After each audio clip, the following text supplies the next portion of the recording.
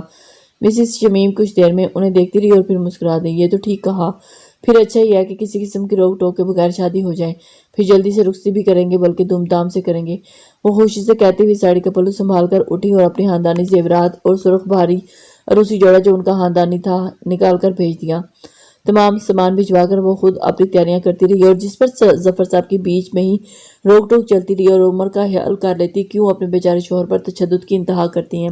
Mrs Shamim ملک کہکا لگاتی ان کی دہائیوں کو اگنور کر جاتی۔ ول یو مرڈر می؟ ایک گمبھیر دلکش سرگوشی اس کے کان میں گونجی تھی۔ وہ سسک کر رہ گئی اور آئینے میں خود کو دیکھا۔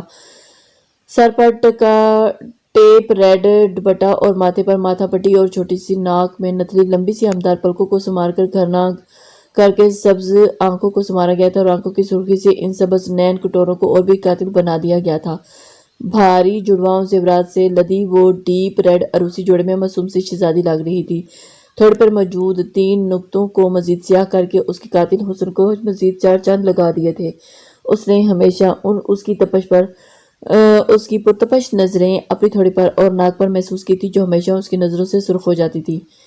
یہ سب میرے کیے کی سزا ہے۔ میں نے اس کی حیثیت بھلائی اور اس پر حق جتایا اور اسے سنہری ہاتھ دکھایا اور پھر جب وہ جھکا اور مجھے اپنا مانا اپنی حیثیت بھلائی اور مجھے میری سانسوں میں بسایا تب پھر میں نے کیا کیا، اس حیثیت کو پھر سے ہمارے بیچ لا کھڑا کیا۔ میں نے اسے یوں مایوس کر دیا، اسے دھتکار دیا، ہمیشہ اپنی کرتی آئی ہوں، اسے نیچا دکھایا، اس پر ہمیشہ اس کی اوقات واضح کی، اسے کسی کا نہیں ہونے دیا۔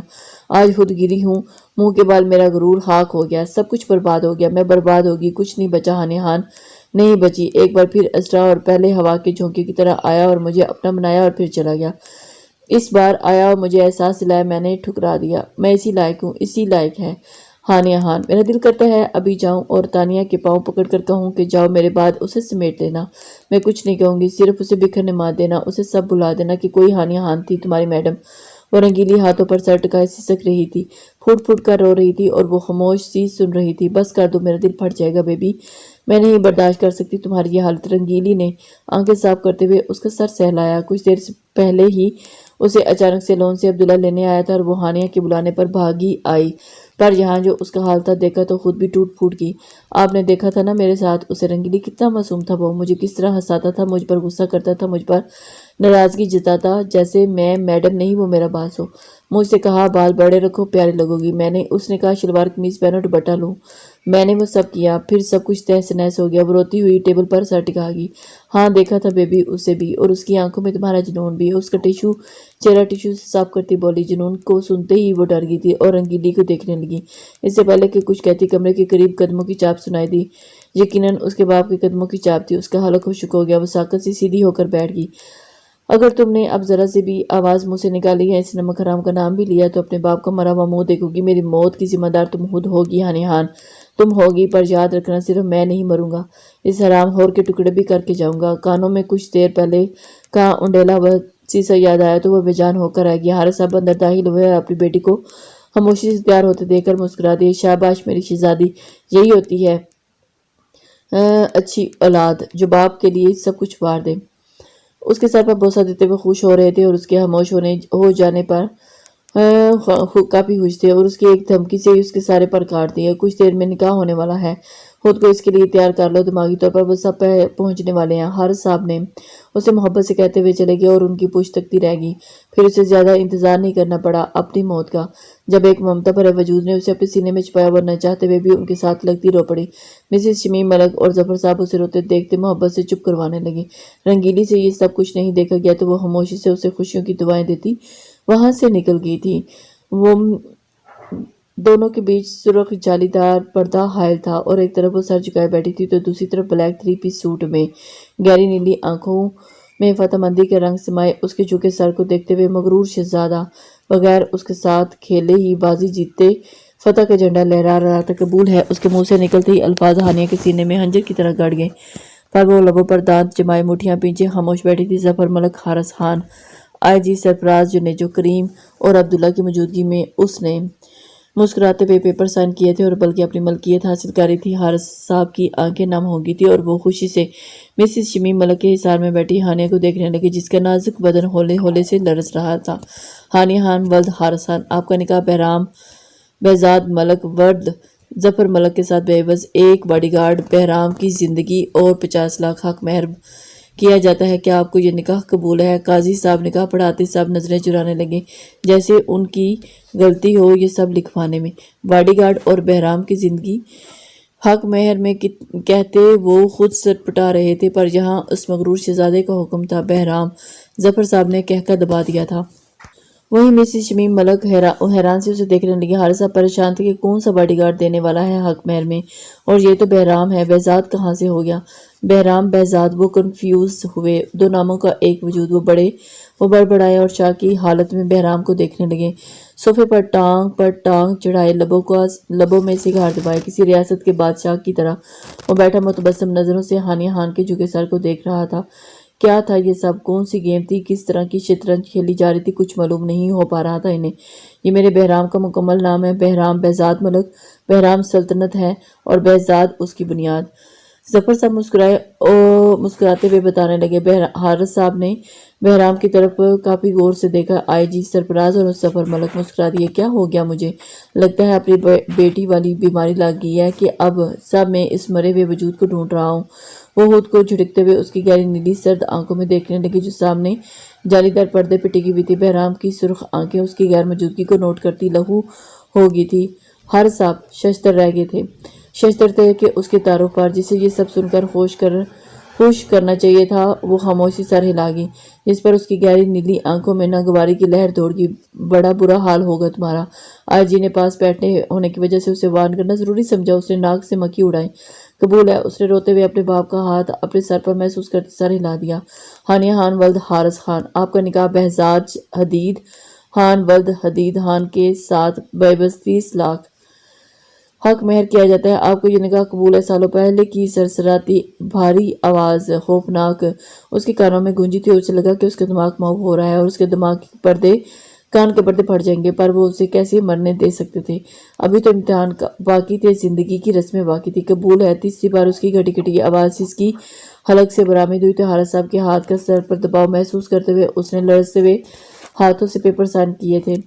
اس کی آخری امید بھی ٹوٹ گئی تھی۔ اسے لگا کہ وہ آئے گا، اسے بچائے گا، اس کا باڈی گارڈ، لیکن وہ نہیں آیا، اور پھر وہ ثابت کرے گا کہ پر کہا گیا وہ کس قید خانے میں بھیج دیا گیا۔ اس کے باپ نے صرف اسے ہی معلوم تھا کہ اس کا باڈی کہاں تھا۔ نکاح مبارک ہو۔ ظفر صاحب بہرام ملک کو گلے سے لگا لیا، اور بہرام نے نفرت بھری نظروں سے حارث خان کو دیکھا۔ آجی صاحب اس کی سرخ ہوتی آنکھوں میں دیکھ کر اس کے کندھے پر ہاتھ رکھتے ہوئے وقت کا احساس دلانے لگے۔ بہرام مسکراتا اپنی مام کے ساتھ سیڑھیاں طے کرتے اپنے جنون کو دیکھنے لگا۔ ختم کر دو اسے، حارث صاحب نے ایک سائڈ پر ہو کر مکروہ لہجے میں فون کی دوسری طرف کہا، اور مسکراتے ہوئے واپس ان کی طرف آئے تھے۔ ایسے نمک حرام کی انہیں کوئی ضرورت نہیں تھی۔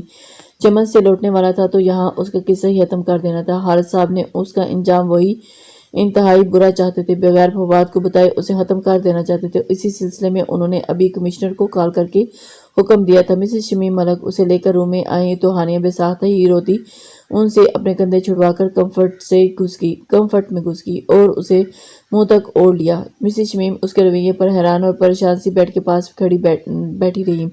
نکاح ہو گیا ہے، آپ کے بیٹے کی ضد پوری ہو گئی ہے، اب آپ سب جا سکتے ہیں، وہ روتی ہوئی کمفرٹ کے اندر سے بھاری اور بھیگی آواز میں بولی۔ مسز شمیم ملک اس کے لہجے میں ہبکی محسوس کرتی تڑپ اٹھی، اور انہیں تو رات کو ہی وہ کافی پسند آئی تھی۔ ظفر صاحب کے سامنے وہ بار بار بہرام کی پسند کو سراہ رہی تھی، اور ان کے بس میں ہوتا تو وہ رات کو ہی نکاح پڑھوا کے اپنے ساتھ لے جاتی، پر یہ ناممکن تھا۔ پھر وہ ان کی یہ دلی خواہش بھی تھی۔ پھر صبح ہی انہیں حارث صاحب کی کال آ گئی تھی، تم بیزار ہوگی اپنی ماں سے، پر میں تو اپنی پیاری معصوم سی بیٹی کو اتنی جلدی چھوڑ کر نہیں جانے والی۔ وہ اس کے پاس بیٹھتی، اس کے سر سے کمفرٹ ہٹا کر اس کے اچانک نکاح سے اس کی کیفیت سمجھتی، اس کا سر اپنی گود میں رکھ کر محبت سے سر پر ہاتھ پھیرنے لگی۔ ہانیہ تو کافی دیر کچھ بولنے کے قابل ہی نہ رہی۔